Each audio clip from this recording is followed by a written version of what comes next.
Members of Congress, I have the high privilege and distinct honor of presenting to you the President of the United States.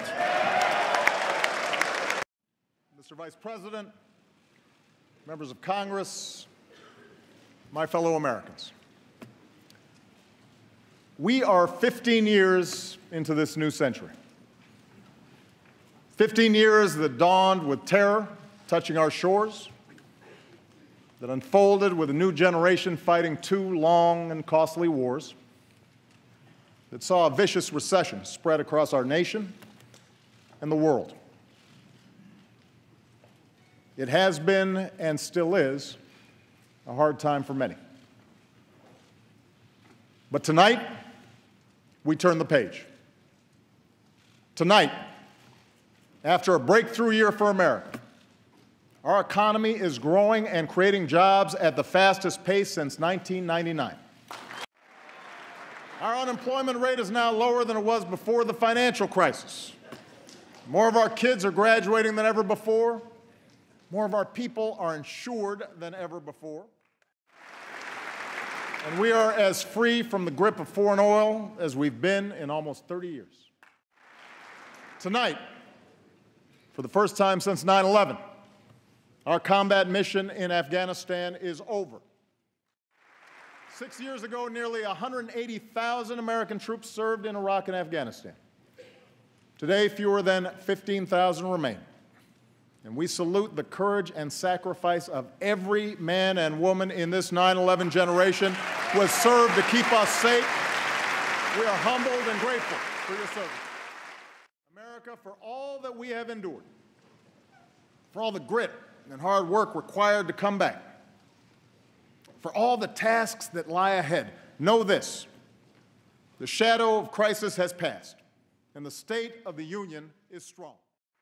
At this moment, with a growing economy, shrinking deficits, bustling industry, booming energy production, we have risen from recession freer to write our own future than any other nation on earth.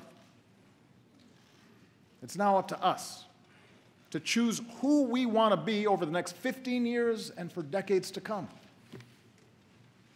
Will we accept an economy where only a few of us do spectacularly well? Or will we commit ourselves to an economy that generates rising incomes and chances for everyone who makes the effort? Will we approach the world fearful and reactive, dragged into costly conflicts that strain our military and set back our standing? Or will we lead wisely, using all elements of our power to defeat new threats and protect our planet? Will we allow ourselves to be sorted into factions and turned against one another? Or will we recapture the sense of common purpose that has always propelled America forward? In 2 weeks, I will send this Congress a budget filled with ideas that are practical, not partisan. And in the months ahead, I'll crisscross the country making a case for those ideas. So tonight, I want to focus less on a checklist of proposals and focus more on the values at stake in the choices before us. It begins with our economy. 7 years ago, Rebecca and Ben Earler of Minneapolis were newlyweds.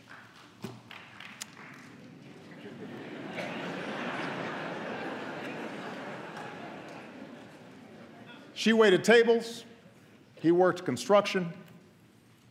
Their first child, Jack, was on the way. They were young and in love in America. And it doesn't get much better than that. If only we had known, Rebecca wrote to me last spring, what was about to happen to the housing and construction market.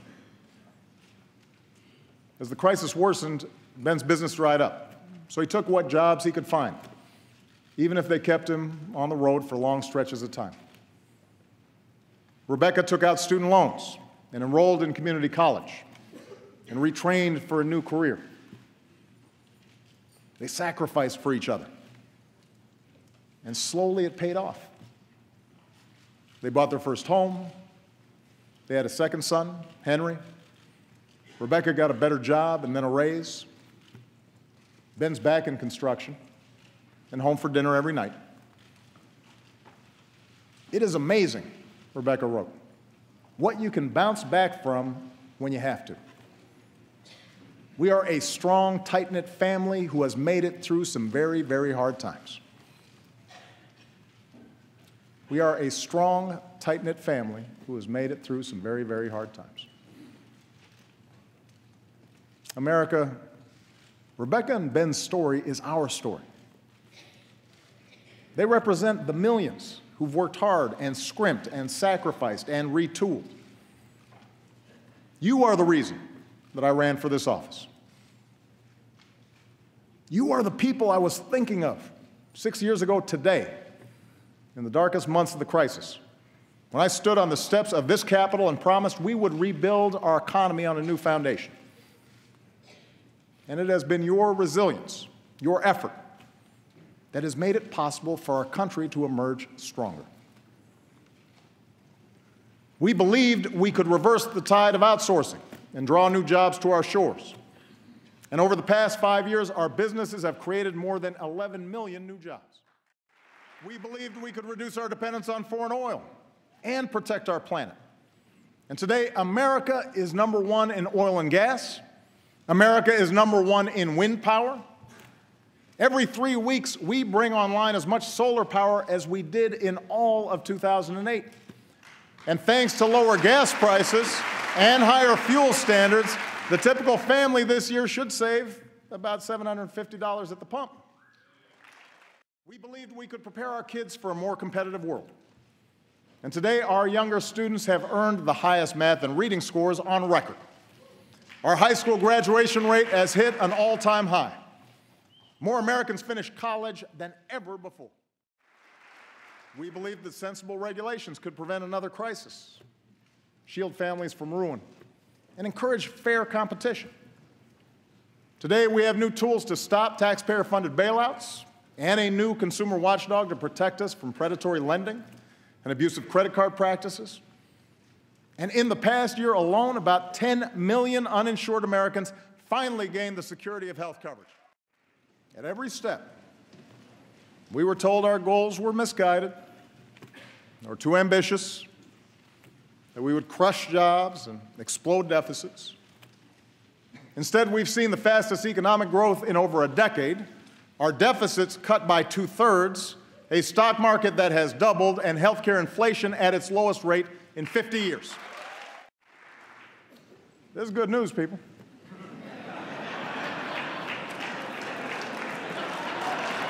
So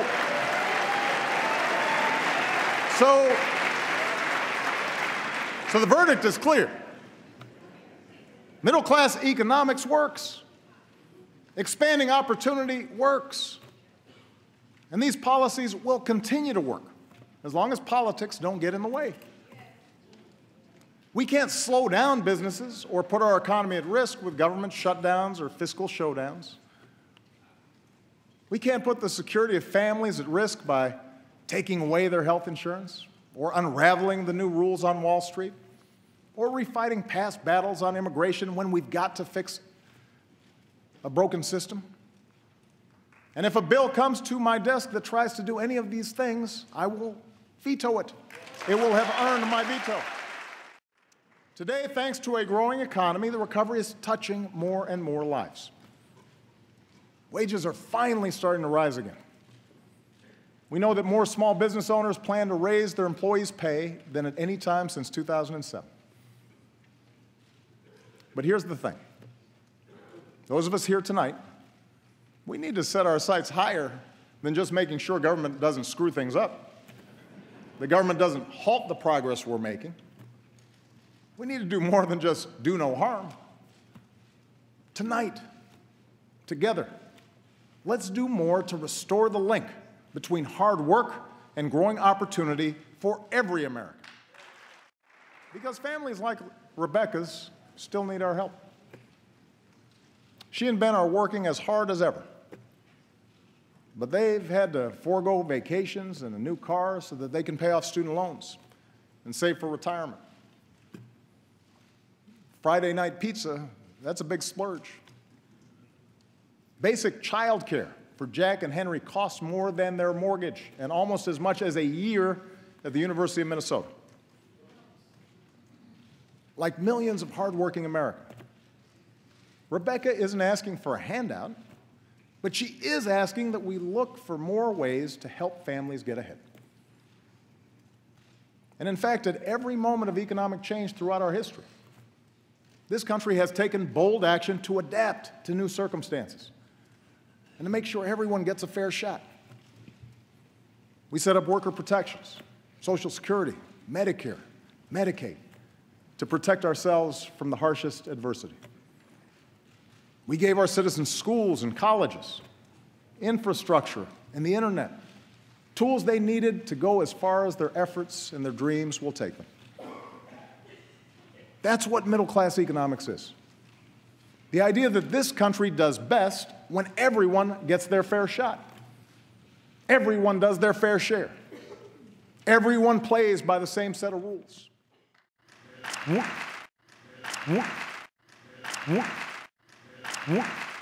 We don't just want everyone to share in America's success, we want everyone to contribute to our success.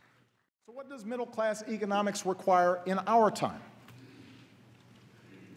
First, middle-class economics means helping working families feel more secure in a world of constant change. It means helping folks afford childcare, college, health care, a home, retirement. And my budget will address each of these issues, lowering the taxes of working families and putting thousands of dollars back into their pockets each year. Here's one example. During World War II, when men like my grandfather went off to war, having women like my grandmother in the workforce was a national security priority. So this country provided universal child care. In today's economy, when having both parents in the workforce is an economic necessity for many families, we need affordable, high-quality child care more than ever. It's not a nice to have. It's a must-have. So it's time we stop treating child care as a side issue or as a women's issue and treat it like the national economic priority that it is for all of us. And that's why my plan will make quality child care more available and more affordable for every middle-class and low-income family with young children in America by creating more slots and a new tax cut of up to $3,000 per child per year. Here's another example. Today, we are the only advanced country on earth that doesn't guarantee paid sick leave or paid maternity leave to our workers. 43 million workers have no paid sick leave. 43 million. Think about that. And that forces too many parents to make the gut-wrenching choice between a paycheck and a sick kid at home. So I'll be taking new action to help states adopt paid leave laws of their own. And since paid sick leave won where it was on the ballot last November, let's put it to a vote right here in Washington. Send me a bill that gives every worker in America the opportunity to earn 7 days of paid sick leave. That's the right thing to do. Of course, nothing helps families make ends meet like higher wages. That's why this Congress still needs to pass a law that makes sure a woman is paid the same as a man for doing the same work. I mean, it's 2015. It's time. We still need to make sure employees get the overtime they've earned. And everyone in this Congress who still refuses to raise the minimum wage, I say this. If you truly believe you could work full-time and support a family on less than $15,000 a year, try it. If not, vote to give millions of the hardest working people in America a raise. Now, these ideas won't make everybody rich, won't relieve every hardship. That's not the job of government. To give working families a fair shot, we still need more employers to see beyond next quarter's earnings and recognize that investing in their workforce is in their company's long-term interest. We still need laws that strengthen rather than weaken unions and give American workers a voice. But you know, things like child care and sick leave and equal pay, things like lower mortgage premiums and a higher minimum wage, these ideas will make a meaningful difference in the lives of millions of families. That's a fact. And that's what all of us, Republicans and Democrats alike, were sent here to do. And second, to make sure folks keep earning higher wages down the road, we have to do more to help Americans upgrade their skills. You know, America thrived in the 20th century because we made high school free, sent a generation of GIs to college, trained the best workforce in the world. We were ahead of the curve. But other countries caught on. And in a 21st century economy that rewards knowledge like never before, we need to up our game. We need to do more. By the end of this decade, 2 in 3 job openings will require some higher education. 2 in 3. And yet we still live in a country where too many bright, striving Americans are priced out of the education they need. It's not fair to them, and it's sure not smart for our future. And that's why I'm sending this Congress a bold new plan to lower the cost of community college to 0. Keep in mind, 40% of our college students choose community college. Some are young and starting out. Some are older and looking for a better job. Some are veterans and single parents trying to transition back into the job market.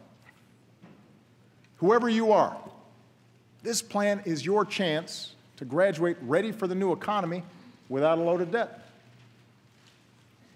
Understand, you've got to earn it. You've got to keep your grades up and graduate on time. Tennessee, a state with Republican leadership, and Chicago, a city with Democratic leadership, are showing that free community college is possible. I want to spread that idea all across America so that 2 years of college becomes as free and universal in America as high school is today. Let's stay ahead of the curve. And I want to work with this Congress to make sure those already burdened with student loans can reduce their monthly payments so that student debt doesn't derail anyone's dreams. Thanks to Vice President Biden's great work to update our job training system, we're connecting community colleges with local employers to train workers to fill high-paying jobs like coding and nursing and robotics. Tonight, I'm also asking more businesses to follow the lead of companies like CVS and UPS and offer more educational benefits and paid apprenticeships, opportunities that give workers the chance to earn higher-paying jobs even if they don't have a higher education. And as a new generation of veterans comes home, we owe them every opportunity to live the American dream they helped defend. Already, we've made strides towards ensuring that every veteran has access to the highest quality care. We're slashing the backlog that had too many veterans waiting years to get the benefits they need. And we're making it easier for vets to translate their training and experience into civilian jobs. And joining forces, the national campaign launched by Michelle and Jill Biden, thank you, Michelle, thank you, Jill, has helped nearly 700,000 veterans and military spouses get a new job. So to every CEO in America, let me repeat, if you want somebody who's going to get the job done and done right, hire a veteran. Finally, as we better train our workers, we need the new economy to keep churning out high-wage jobs for our workers to fill. Since 2010, America has put more people back to work than Europe, Japan, and all advanced economies combined. Our manufacturers have added almost 800,000 new jobs. Some of our bedrock sectors, like our auto industry, are booming. But there are also millions of Americans who work in jobs that didn't even exist 10 or 20 years ago. Jobs at companies like Google and eBay and Tesla. So no one knows for certain which industries will generate the jobs of the future. But we do know we want them here in America. We know that. And that's why the third part of middle-class economics is all about building the most competitive economy anywhere, the place where businesses want to locate and hire. 21st century businesses need 21st century infrastructure, modern ports and stronger bridges, faster trains, and the fastest internet. Democrats and Republicans used to agree on this. So let's set our sights higher than a single oil pipeline. Let's pass a bipartisan infrastructure plan that could create more than 30 times as many jobs per year and make this country stronger for decades to come. Let's do it. Let's get it done. Let's get it done. 21st century businesses, including small businesses, need to sell more American products overseas. Today, our businesses export more than ever, and exporters tend to pay their workers higher wages. But as we speak, China wants to write the rules for the world's fastest-growing region. That would put our workers and our businesses at a disadvantage. Why would we let that happen? We should write those rules. We should level the playing field. That's why I'm asking both parties to give me trade promotion authority to protect American workers with strong new trade deals from Asia to Europe that aren't just free, but are also fair. It's the right thing to do. Look, I'm the first one to admit that past trade deals haven't always lived up to the hype.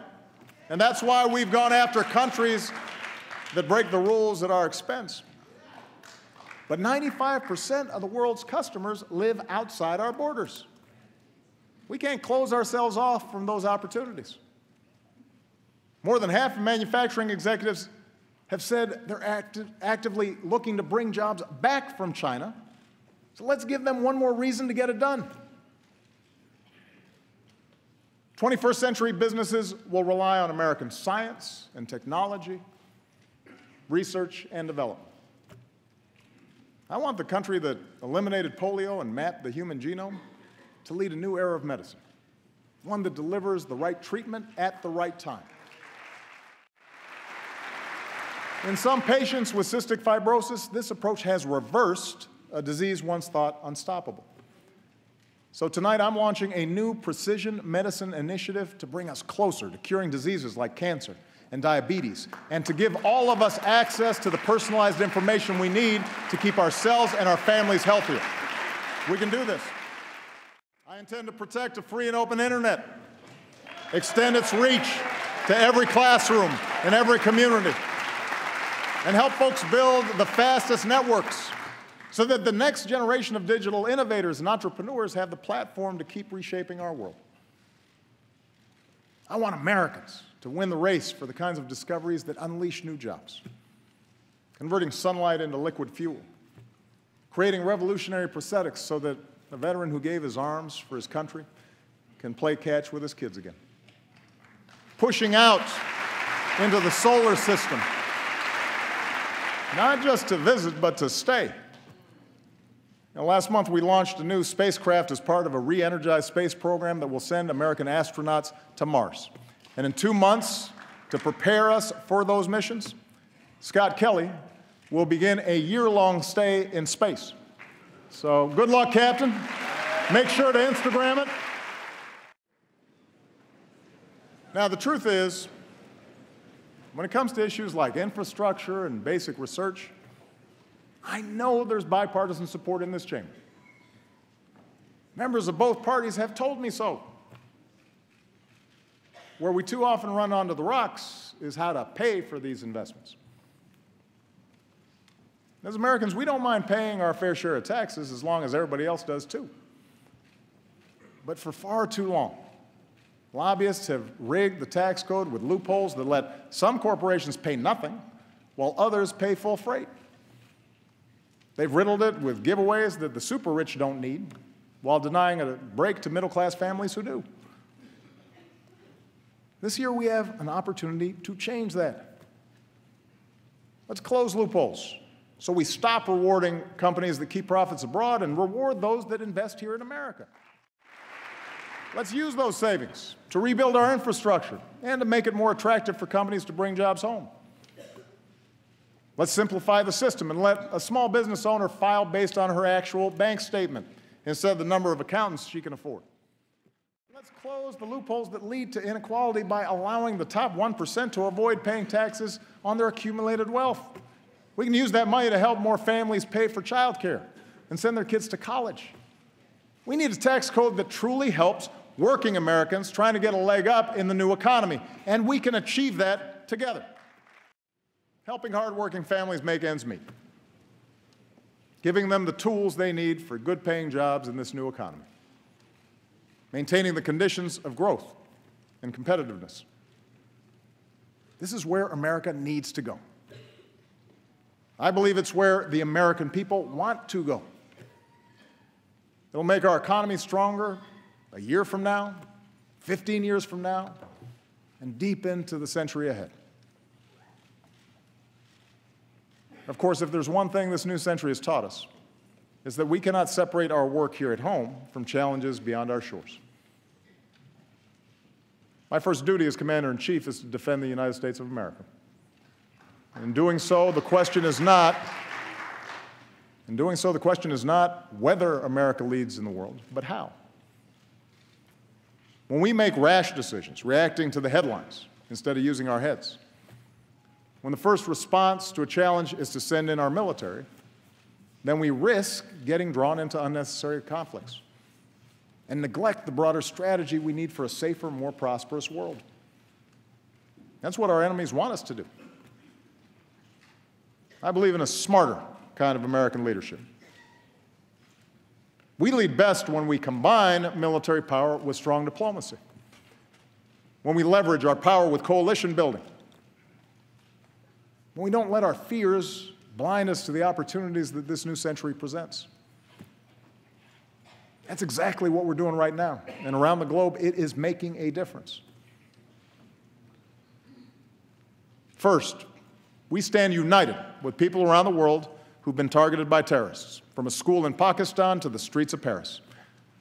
We will continue to hunt down terrorists and dismantle their networks, and we reserve the right to act unilaterally, as we have done relentlessly since I took office, to take out terrorists who pose a direct threat to us and our allies.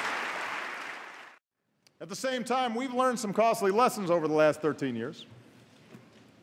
Instead of Americans patrolling the valleys of Afghanistan, we've trained their security forces, who've now taken the lead. And we've honored our troops' sacrifice by supporting that country's first democratic transition. Instead of sending large ground forces overseas, we're partnering with nations from South Asia to North Africa to deny safe haven to terrorists who threaten America. In Iraq and Syria, American leadership, including our military power, is stopping ISIL's advance. Instead of getting dragged into another ground war in the Middle East, we are leading a broad coalition, including Arab nations, to degrade and ultimately destroy this terrorist group. We're also supporting a moderate opposition in Syria that can help us in this effort, and assisting people everywhere who stand up to the bankrupt ideology of violent extremism. Now, this effort will take time. It will require focus. But we will succeed. And tonight, I call on this Congress to show the world that we are united in this mission by passing a resolution to authorize the use of force against ISIL. We need that authority. Second, we're demonstrating the power of American strength and diplomacy. We're upholding the principle that bigger nations can't bully the small by opposing Russian aggression and supporting Ukraine's democracy and reassuring our NATO allies. Last year, as we were doing the hard work of imposing sanctions along with our allies, as we were reinforcing our presence with the frontline states, Mr. Putin's aggression, it was suggested, was a masterful display of strategy and strength. That's what I heard from some folks. Well, today, it is America that stands strong and united with our allies, while Russia is isolated with its economy in tatters. That's how America leads, not with bluster, but with persistent, steady resolve. You know, in Cuba, we are ending a policy that was long past its expiration date. When what you're doing doesn't work for 50 years, it's time to try something new. And our shift in Cuba policy has the potential to end a legacy of mistrust in our hemisphere. It removes a phony excuse for restrictions in Cuba, stands up for democratic values, and extends the hand of friendship to the Cuban people. And this year, Congress should begin the work of ending the embargo. You know, as His Holiness Pope Francis has said, diplomacy is the work of small steps. These small steps have added up to new hope for the future in Cuba. And after years in prison, we are overjoyed that Alan Gross is back where he belongs. Welcome home, Alan. We're glad you're here. Our diplomacy is at work with respect to Iran, where for the first time in a decade, we've halted the progress of its nuclear program and reduced its stockpile of nuclear material. Between now and this spring, we have a chance to negotiate a comprehensive agreement that prevents a nuclear-armed Iran, secures America and our allies, including Israel, while avoiding yet another Middle East conflict. There are no guarantees that negotiations will succeed, and I keep all options on the table to prevent a nuclear Iran. But new sanctions passed by this Congress at this moment in time will all but guarantee that diplomacy fails, alienating America from its allies, making it harder to maintain sanctions, and ensuring that Iran starts up its nuclear program again. It doesn't make sense. And that's why I will veto any new sanctions bill that threatens to undo this progress. The American people expect us only to go to war as a last resort, and I intend to stay true to that wisdom. Third, we're looking beyond the issues that have consumed us in the past to shape the coming century. No foreign nation, no hacker should be able to shut down our networks, steal our trade secrets, or invade the privacy of American families, especially our kids. We're making sure our government integrates intelligence to combat cyber threats, just as we have done to combat terrorism. And tonight, I urge this Congress to finally pass the legislation we need to better meet the evolving threat of cyber attacks, combat identity theft, and protect our children's information. That should be a bipartisan effort. If we don't act, we'll leave our nation and our economy vulnerable.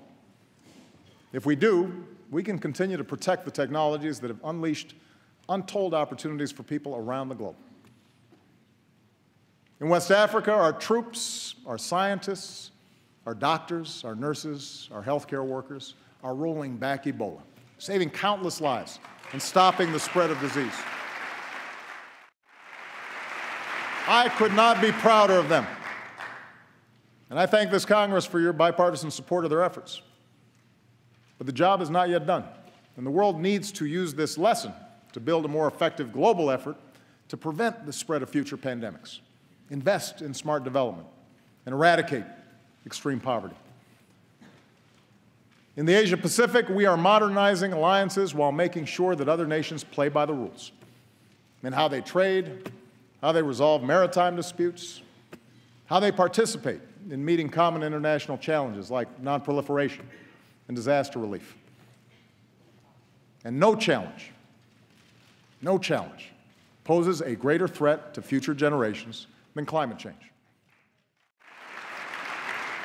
2014 was the planet's warmest year on record. Now, one year doesn't make a trend, but this does. 14 of the 15 warmest years on record have all fallen in the first 15 years of this century.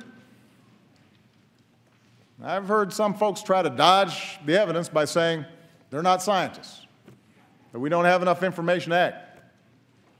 Well, I'm not a scientist either. But you know what? I know a lot of really good scientists at NASA and at NOAA and at our major universities. And the best scientists in the world are all telling us that our activities are changing the climate. And if we don't act forcefully, we'll continue to see rising oceans, longer, hotter heat waves, dangerous droughts and floods, and massive disruptions that can trigger greater migration and conflict and hunger around the globe. The Pentagon says that climate change poses immediate risks to our national security. We should act like it. And that's why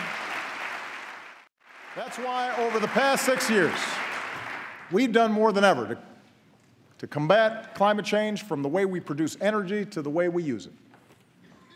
That's why we've set aside more public lands and waters than any administration in history. And that's why I will not let this Congress endanger the health of our children by turning back the clock on our efforts. I am determined to make sure that American leadership drives international action. In Beijing, we made a historic announcement. The United States will double the pace at which we cut carbon pollution, and China committed for the first time to limiting their emissions. And because the world's two largest economies came together, other nations are now stepping up and offering hope that this year the world will finally reach an agreement to protect the one planet we've got. And there's one last pillar of our leadership, and that's the example of our values. As Americans, we respect human dignity even when we're threatened, which is why I have prohibited torture and worked to make sure our use of new technology like drones is properly constrained. It's why we speak out against the deplorable anti-Semitism that has resurfaced in certain parts of the world. It's why we continue to reject offensive stereotypes of Muslims, the vast majority of whom share our commitment to peace. That's why we defend free speech and advocate for political prisoners and condemn the persecution of women or religious minorities or people who are lesbian, gay, bisexual, or transgender. We do these things not only because they are the right thing to do, but because ultimately they will make us safer.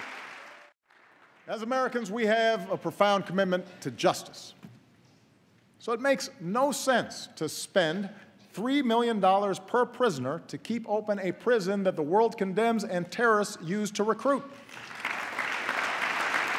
Since I've been president, we've worked responsibly to cut the population of Gitmo in half. Now it is time to finish the job, and I will not relent in my determination to shut it down. It is not who we are. It's time to close Gitmo.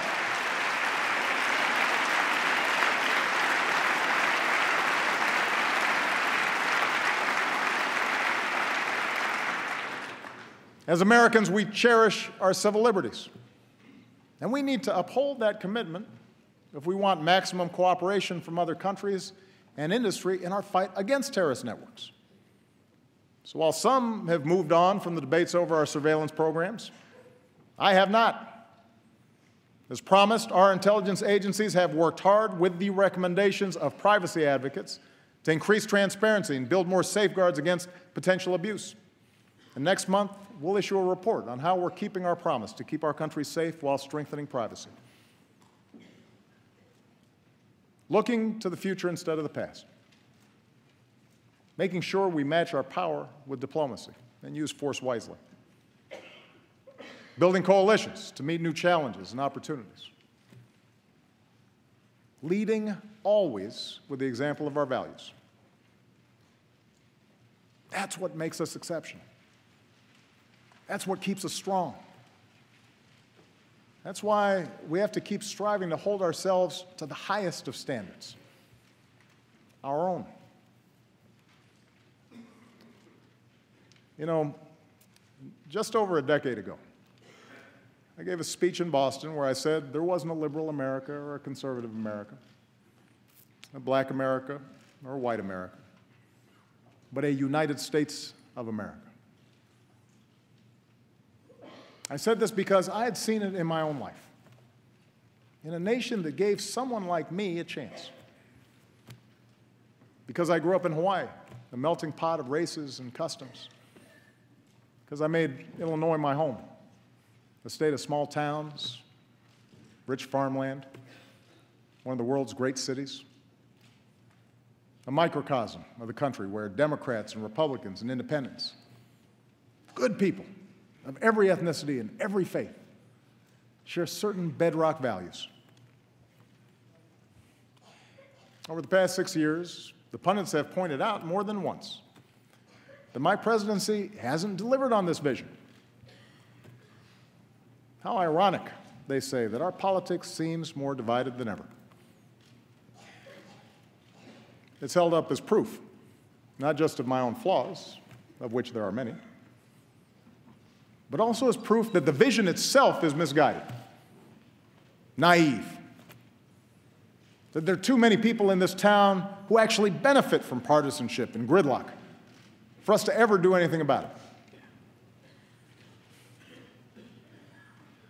I know how tempting such cynicism may be, but I still think the cynics are wrong. I still believe that we are one people. I still believe that together we can do great things, even when the odds are long. I believe this because over and over in my 6 years in office, I have seen America at its best. I've seen the hopeful faces of young graduates from New York to California, and our newest officers at West Point, Annapolis, Colorado Springs, New London. I've mourned with grieving families in Tucson, in Newtown, in Boston, in West Texas, in West Virginia. I've watched Americans beat back adversity from the Gulf Coast to the Great Plains, from Midwest assembly lines to the Mid-Atlantic seaboard. I've seen something like gay marriage go from a wedge issue used to drive us apart to a story of freedom across our country, a civil right now legal in states that 7 in 10 Americans call home. So I know the good and optimistic and big-hearted generosity of the American people, who every day live the idea that we are our brother's keeper and our sister's keeper. And I know they expect those of us who serve here to set a better example. So the question for those of us here tonight is how we, all of us, can better reflect America's hopes.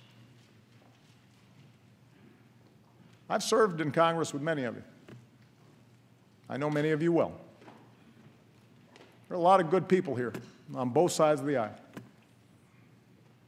And many of you have told me that this isn't what you signed up for.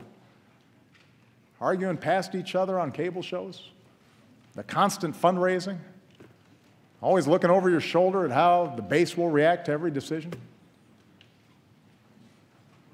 Imagine if we broke out of these tired old patterns. Imagine if we did something different. Understand, a better politics isn't one where Democrats abandon their agenda or Republicans simply embrace mine. A better politics is one where we appeal to each other's basic decency instead of our basest fears. A better politics is one where we debate without demonizing each other, where we talk issues and values and principles and facts rather than gotcha moments or trivial gaffes or fake controversies that have nothing to do with people's daily lives.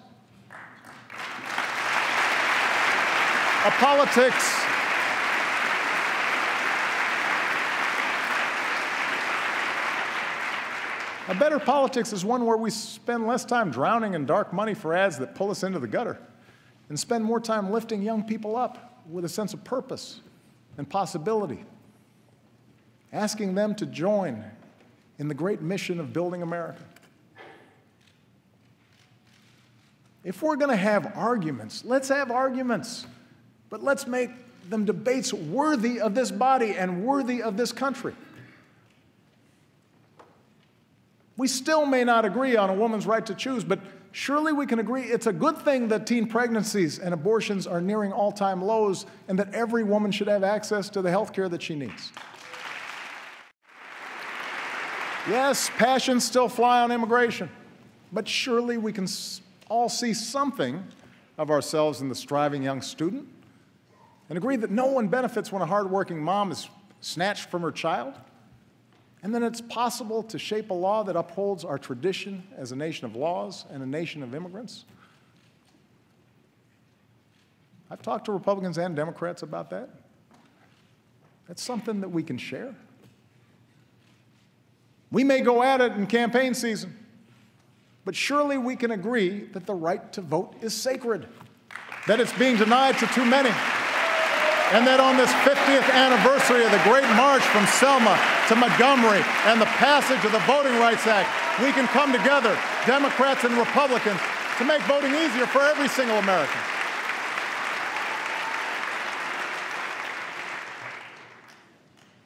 We may have different takes on the events of Ferguson and New York,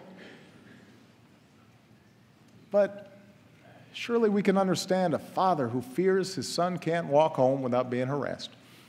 And surely we can understand the wife who won't rest until the police officer she married walks through the front door at the end of his shift. And surely we can agree that it's a good thing that for the first time in 40 years, the crime rate and the incarceration rate have come down together. And use that as a starting point for Democrats and Republicans, community leaders and law enforcement to reform America's criminal justice system so that it protects and serves all of us. That's a better politics. That's how we start rebuilding trust. That's how we move this country forward. That's what the American people want. And that's what they deserve. I have no more campaigns to run. My only agenda, I know because I won both of them. My only agenda for the next 2 years is the same as the one I've had since the day I swore an oath on the steps of this Capitol: to do what I believe is best for America. If you share the broad vision I outlined tonight, I ask you to join me in the work at hand. If you disagree with parts of it, I hope you'll at least work with me where you do agree. And I commit to every Republican here tonight that I will not only seek out your ideas, I will seek to work with you to make this country stronger. Because I want this chamber, I want this city to reflect the truth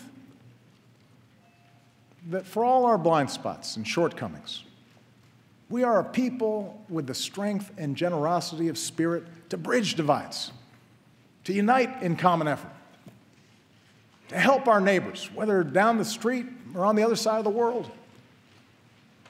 I want our actions to tell every child in every neighborhood, your life matters.